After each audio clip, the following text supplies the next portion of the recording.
오늘 우리에게 주신 말씀은 고린도전서 9장 12절에서 18절 말씀입니다. 그러나 우리가 이 권리를 쓰지 아니하고 범사에 참는 것은 그리스도의 복음에 아무 장애가 없게 하려 함이로다. 성전의 일을 하는 이들은 성전에서 나는 것을 먹으며 제단에서 섬기는 이들은 제단과 함께 나누는 것을 너희가 알지 못하느냐. 이와 같이 주께서도 복음 전하는 자들이 복음으로 말미암아 살리라 명하셨느니라. 그러나 내가 이것을 하나도 쓰지 아니하였고 또 이 말을 쓰는 것은 내게 이같이 하여 달라는 것이 아니라 내가 차라리 죽을지언정 누구든지 내 자랑하는 것을 헛된 대로 돌리지 못하게 하리라. 내가 복음을 전할지라도 자랑할 것이 없음은 내가 부득불할 일임이라. 만일 복음을 전하지 아니하면 내게 화가 있을 것이로다.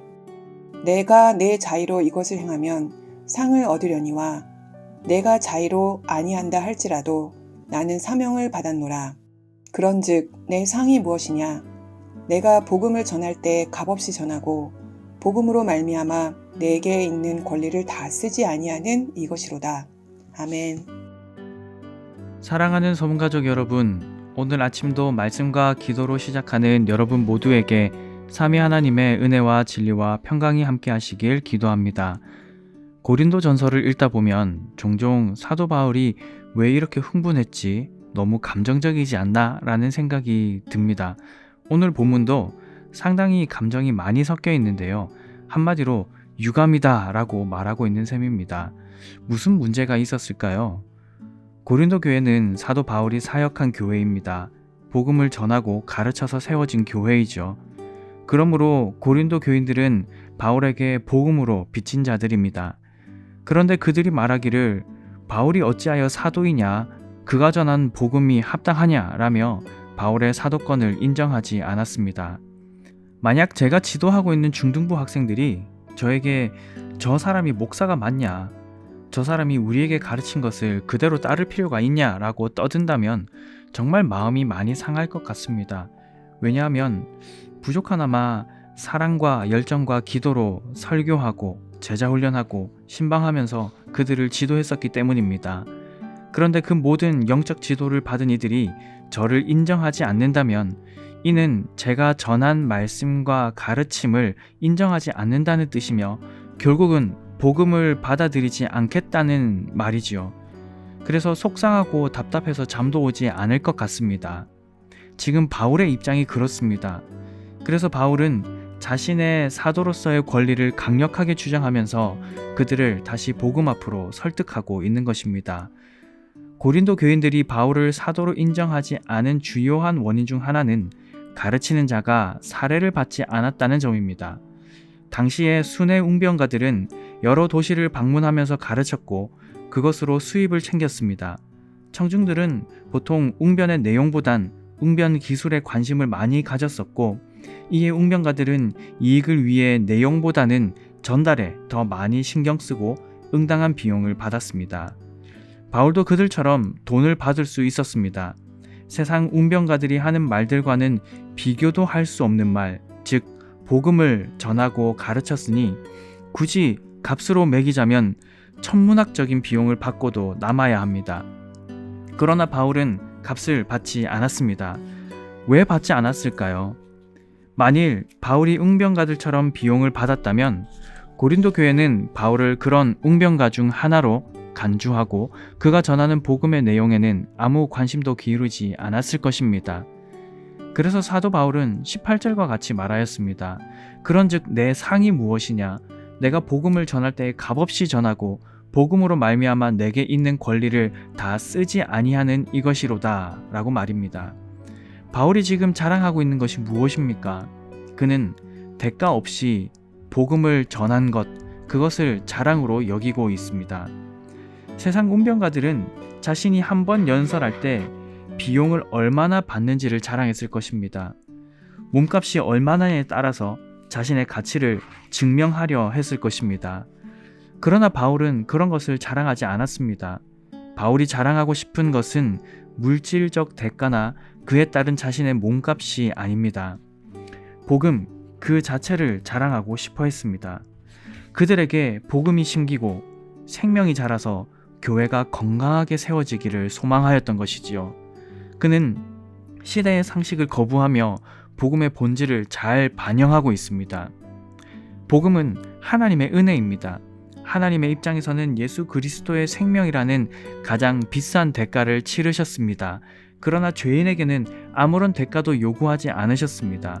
오히려 값없이 가장 큰 호의를 베푸셨습니다. 바울은 하나님께로부터 값없이 복음을 받았습니다. 복음의 빚진 자이지요. 그러므로 바울은 고린도 교회에 값없이 복음을 전하였습니다. 바울의 보람은 경제적인 혜택이 아니라 복음 그 자체였습니다. 복음이 전파되고 영혼이 구원받으며 교회가 세워지는 것으로 만족했던 것입니다. 본문을 묵상하면서 두 가지 방향으로 적용을 생각해 보았습니다. 하나는 복음을 받는 자들로서의 적용입니다. 우리는 과연 복음을 어떻게 받고 있는지 돌아보는 것이죠. 고린도 교인들에게 익숙한 것은 말을 전하는 자의 몸값이 비쌀수록 그 말의 가치를 부여했던 것입니다. 1시간에 10만 원을 받는 사람과 1시간에 100만 원을 받는 사람의 말의 가치를 다르게 여겼던 것입니다. 복음도 그렇게 받아들였기에 돈을 전혀 받지 않는 바울의 말은 가치 없는 것으로 치부해버린 것입니다. 우리가 사는 세상도 비슷하지 않습니까? 같은 말이라도 석사가 하는 말이 다르고 박사가 하는 말이 다르다고 생각합니다. 말의 권위, 사실 여부, 또 말의 무게를 달리 받아들이게 됩니다. 더 유명한 강사, 꽤 수준 있는 학교 출신의 사람이라면 그가 하는 말에도 더 귀를 기울이려 합니다. 어떤 분야든 마찬가지입니다. 복음이 선포되는 곳, 진리가 가르쳐지는 곳에서 이와 같은 양상이 나타난다면 그것은 심각한 문제입니다. 성경은 그 자체로 하나님의 말씀이기에 누가 전하는가 보다는 그 말씀이 성경에 맞는가가 중요합니다. 그런데 간혹 설교를 듣는 청중으로서의 우리는 전하는 자가 누구냐에 따라서 마음을 열기도 하고 닫기도 하는데요. 이것이 심각한 문제가 될 수도 있다는 것입니다. 복음의 원리는 그렇습니다. 값없이 전해지고 값없이 가르쳐져야 합니다. 왜냐하면 하나님께서 우리에게 값없이 주셨기 때문입니다. 하나님께서 값없이 주셨는데 우리가 무엇이기에 값을 책정하겠습니까?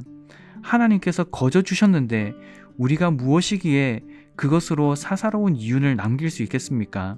복음은 값없이 우리에게 주어졌기에 복음은 값없이 전해져야 합니다. 물론 성경은 일정 자격을 갖춘 자가 전하고 가르쳐야 안전합니다. 그러나 그것 외에 그 사람의 학문이나 몸값, 명성 등으로 전해지는 말씀에 차등을 두는 것은 극히 조심해야 하겠습니다. 복음을 복음으로 들을 수 있는 귀가 우리 모두에게 있기를 축복합니다. 다른 적용점 하나는 복음을 전하는 자들로서의 적용입니다. 이는 다분히 제 개인적인 적용이었는데요. 복음을 읽으면서 복음을 선포하고 가르치는 자로서 제 자신을 돌아보게 되었습니다. 나는 무엇을 위해서 수고하고 있는가? 내게 주어진 금전적인 보상 또는 인정하고 칭찬해주는 말, 타인의 평가와 같은 이런 조건들이 내게 있어서 얼마나 그리고 어떻게 작용되고 있는가? 과연 생계와 아무런 관계가 없는 상황에서도 지금과 같은 사랑과 열의를 보일 수 있는가? 응당한 대가에 따라 일하는가? 은혜의 빚진 자로서 사역하는가? 과연 거래가 아니라 은혜로 하는가? 노동이 아니라 봉사로 하는가와 같은 질문입니다. 그리고 청교도 신학자이자 목회자였던 토마스 빈센트의 한 글귀가 생각났습니다. 나의 가장 큰 야심은 여러분의 영혼을 섬기는 데 있는 것뿐입니다. 여러분의 영혼이 잘 되기를 참으로 소망하는 자로부터 라는 글귀입니다. 흔치 않은 기회인 것 같아 기도를 부탁드립니다. 부족한 저를 위해서 기도해 주시기를 바랍니다. 그리고 말씀을 전하는 모든 교역자들을 위해서 기도해 주시기 바랍니다. 그래서 우리 모두가 하나님의 말씀인 복음으로 인해 믿음이 굳건하게 세워지고 소망은 더욱 견고해지며 하나님과 이웃을 향한 사랑은 더욱 뜨거워지는 그런 건강한 그리스도인이요 건강한 교회 공동체가 될 수 있기를 간절히 축복합니다. 오늘 아침에 함께 기도하실 기도 제목입니다. 첫 번째, 복음이 온전히 선포되고 가르쳐지는 교회가 되어 우리의 믿음이 굳건해지고 소망이 견고해지며 사랑이 더욱 뜨거워지게 하소서라고 기도하겠습니다. 두 번째, 온 성도들이 한 마음으로 VIP 사랑주일에 동참하게 하시고 사랑주일을 통해서 믿고 구원받는 역사가 충만하게 일어날 수 있도록 도와주시옵소서라고 기도하겠습니다. 이와 같은 기도 제목으로 기도하시고 개인적인 기도 제목으로 계속 기도하시기 바랍니다.